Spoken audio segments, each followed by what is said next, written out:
You've probably heard the US called the most religious developed country on Earth, and that's true. But what most people overlook is that America's fervor can actually be explained by one simple factor: how close it's located to the churning passage to the underworld contained behind the Hell Gate just off the Gulf of Mexico. With constant exposure to the threat of demons escaping from cracks in the gate's defenses, no wonder Americans are so religious. In fact, 7 out of 10 Americans actually identify as Christian. And that makes a lot of sense when you consider that Christianity is the only safeguard Americans have from being dragged through the infernal gateway and tortured at the hands of Beelzebub, Lord of Flies.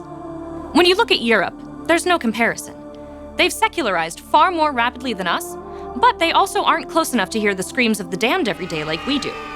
All of this religious zeal dates back at least to the settlers of Roanoke, who were lured from their fabled colony into the Hellgate.